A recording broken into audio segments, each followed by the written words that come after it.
رہنما ٹی وی، ہر طبقے کے لیے رہنمائی، سب کے لیے۔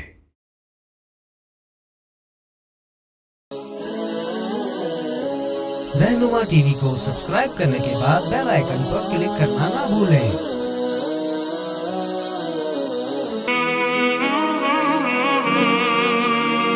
الحمد للہ وحدہ والصلاة والسلام علی من لا نبی بعدہ،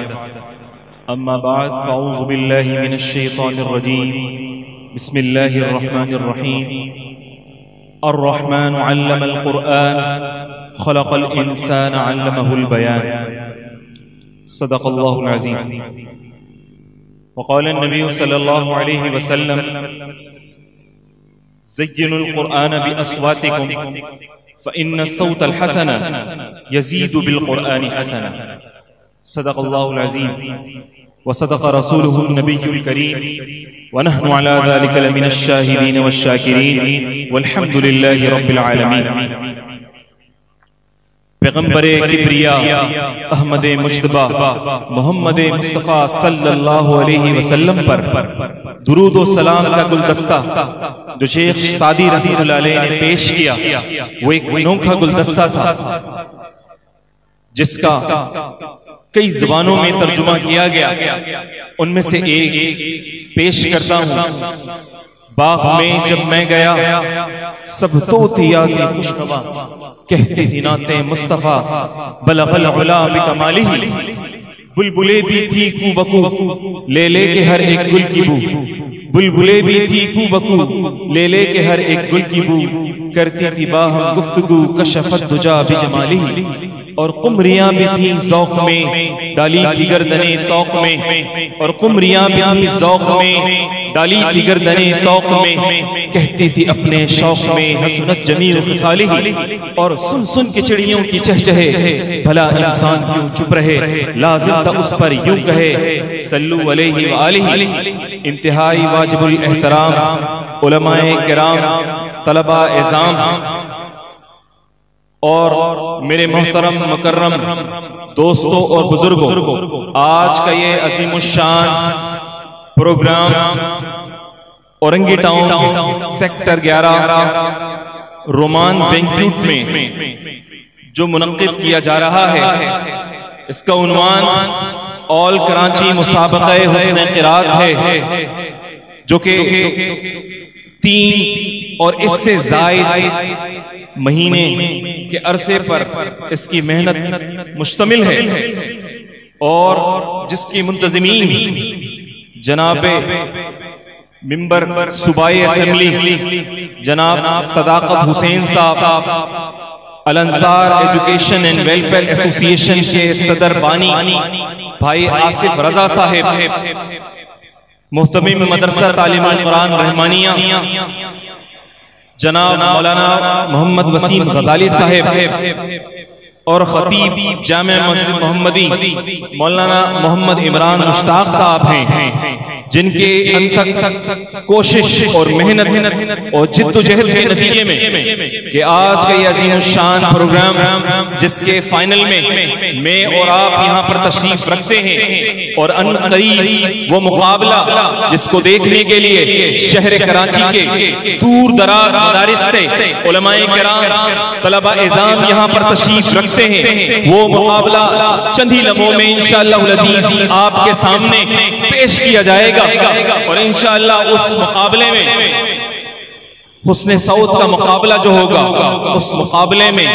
یقیناً اللہ کی رحمتیں اور سکینت نازل ہو رہی ہوں گی، اور ہم اس تلاوت سے اور اس آواز سے، اس لہجے سے اور اس تجویز سے محظوظ ہو رہے ہوں گے انشاءاللہ۔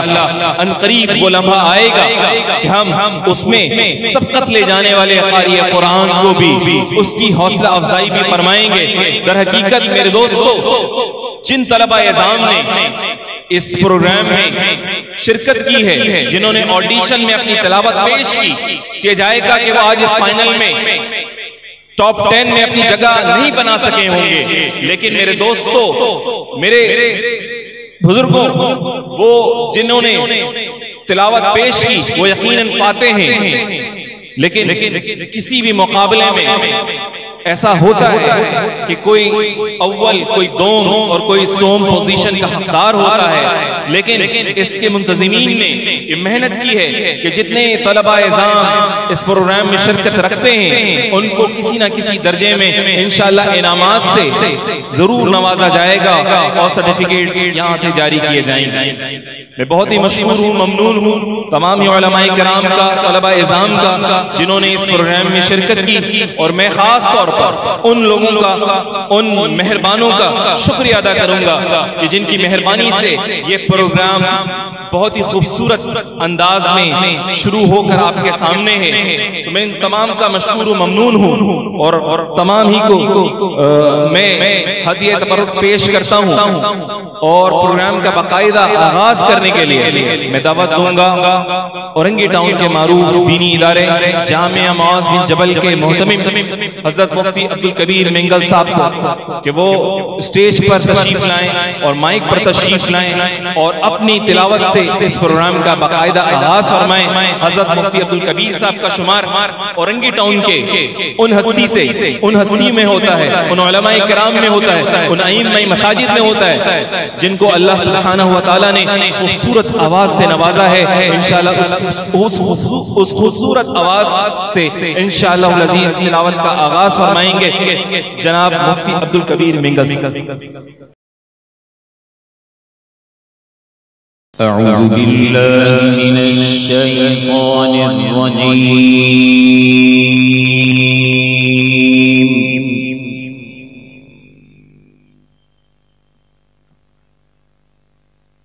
بسم اللہ الرحمن الرحیم،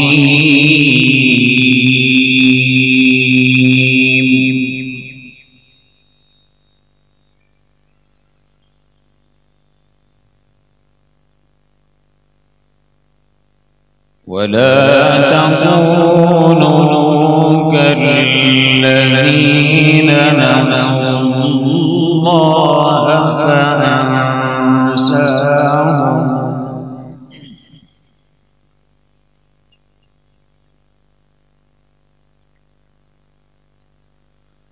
ولا تكونوا كالذين نسوا الله فأنساهم أنفسهم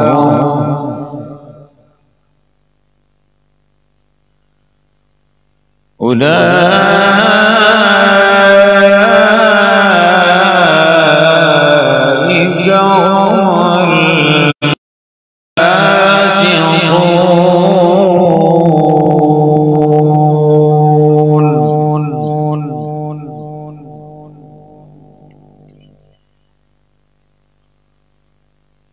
لا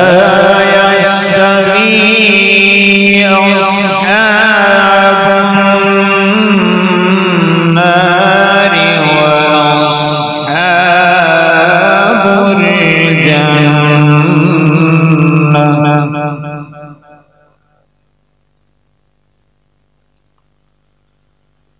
أصحاب الجنة هم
لرأيته خاشعا متصدعا من خشية الله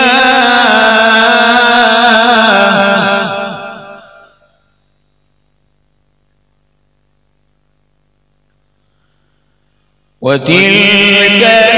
الأمثال نضربها للناس لعلهم يتفكرون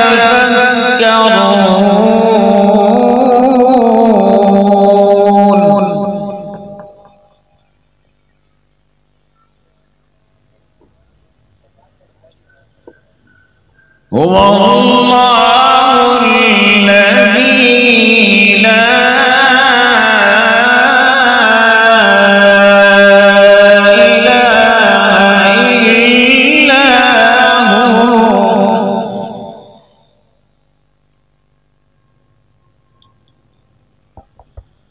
لا إله إلا هو عالم الغيب والشهادة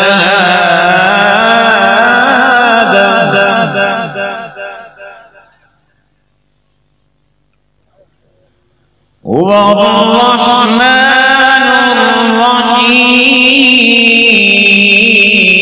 الرحيم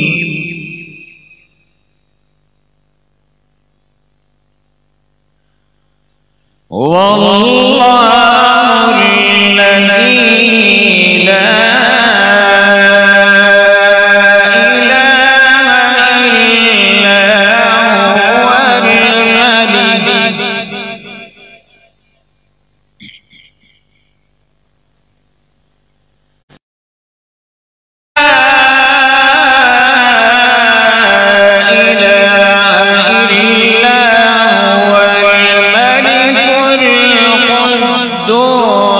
السلام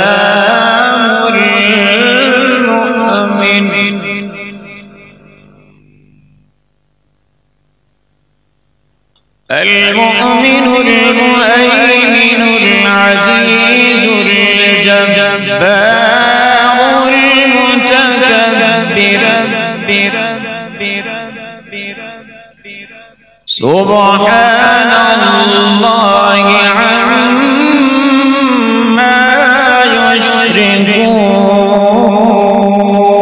يشركون هو الله الخالق البارئ المصور